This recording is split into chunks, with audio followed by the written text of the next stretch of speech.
శ్రీరామ జయ రామ జయ జయ రామ. భలే బాల కథలు బీబీకే ఛానల్కి స్వాగతం.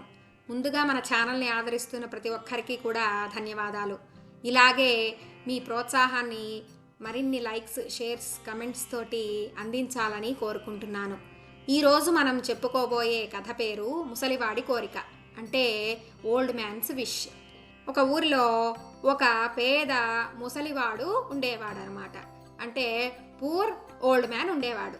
తనకి ఒకరోజు బయట కూర్చొని ఉండగా వడలు తినాలి అని కోరిక కలిగింది. అంటే తనకు ఒక విష్ అన్నమాట. ఏమిటి అంటే వడలు. వడలు అంటే కొన్ని ప్రాంతాల్లో దీన్ని, కొన్ని ప్లేసెస్లో గారెలు అని కూడా అంటారు కదా.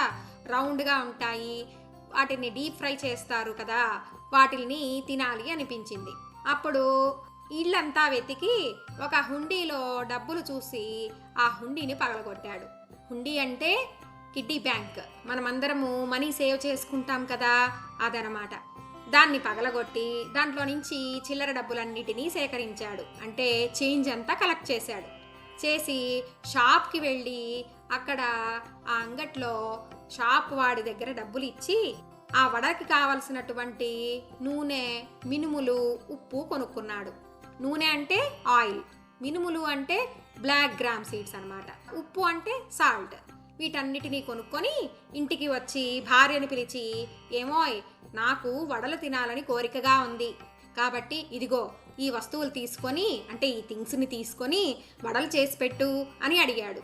అప్పుడు ఆమె అలాగే అండి అని చెప్పి తీసుకొని వాళ్ళ భార్య అంటే వైఫ్ ఆ వస్తువులన్నిటినీ తీసుకొని ఇంట్లోకి వెళ్ళింది. మొదటగా ఆ బ్లాక్ గ్రామ్ సీడ్స్ ఉన్నాయి కదా, వాటినన్నిటినీ కూడా తిరగలలో వేసి విసిరిందనమాట. అంటే విసరడం అంటే దానిపైన ఒక బ్లాక్ లేయర్ ఉంటుంది కదా, అదంతా పోయేలాగా క్లీన్ చేయడానికి వేసి తిప్పిందనమాట. తిప్పినప్పుడు అదంతా సపరేట్ అయ్యింది. ఆ తర్వాత దాన్ని తీసుకుని వెళ్ళి ఆ మినప్పప్పుని నానబెట్టింది, అంటే సోక్ చేసింది. సోక్ చేసి తర్వాత దాన్ని గ్రైండ్ చేసింది, అంటే రుబ్బిందనమాట. బాగా మెత్తగా రుబ్బి కిచెన్లోకి వెళ్ళి అక్కడ వంటగదిలో బాణలి పెట్టి బాణట్లో ఆయన తెచ్చినటువంటి నూనెని పోసి ఇప్పుడు రుబ్బినటువంటి పిండిని వడలు వేయడం మొదలుపెట్టింది. వడలు వేస్తూ ఉంది. కొన్ని వడలు అయిన తర్వాత నేను ఈ పిండిని సరిగ్గా రుబ్బానా లేదా చూద్దాము అని ఒక వడని నోట్లో వేసుకుంది. అంటే తను ఈట్ చేసిందనమాట. తను నోట్లో వేసుకొని ఈ వడ బాగుంది అనుకునింది.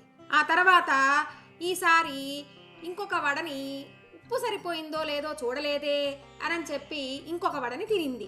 ఈసారి ఉప్పు కూడా సరిపోయింది, అంటే సాల్ట్ సఫిషియెంట్గానే ఉంది అని అనుకుంది. ఇప్పుడు ఇంకొక వడని ఈసారి బాగా కాలిందో లేదో చూద్దాము, అంటే డీప్ ఫ్రై చేశానా లేదా, సరిగ్గా ఉందా లేదా చూద్దాము అని ఇంకొక వడని తినింది. ఇది కూడా బాగా ఫ్రై అయ్యింది అని అనుకుంది. ఇలాగే వడలన్నిటినీ వేస్తూ తింటూ ఉందన్నమాట. ఈ లోపల బ్రాహ్మణుడు బయట కూర్చొని ఉన్నాడు కదా, ముసలివాడు. అతను బయట కూర్చొని, అబ్బా, మా ఆవిడ వడలు చేస్తోంది, ఇంకో కొంతసేపట్లో నా దగ్గరికి వడలు వస్తాయి, తినొచ్చు, బాగుంటుంది అని బయట కూర్చొని ఆ బ్రాహ్మణుడు బయట కూర్చొని లొట్టలు వేసుకుంటూ ఉన్నాడనమాట. అంటే డ్రూల్ అవుతూ ఉంది నోరు తనకి. ఏమోయ్, వడలు అయ్యాయా, త్వరగా తీసుకొని రా అని పిలిచాడు.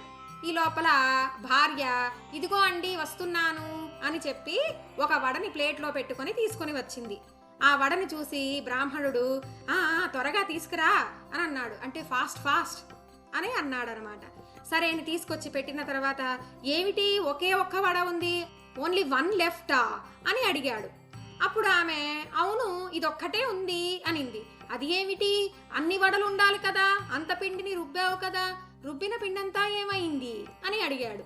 దానికి ఆమె, ఏముంది, వడలన్నీ తినేశాను అనింది.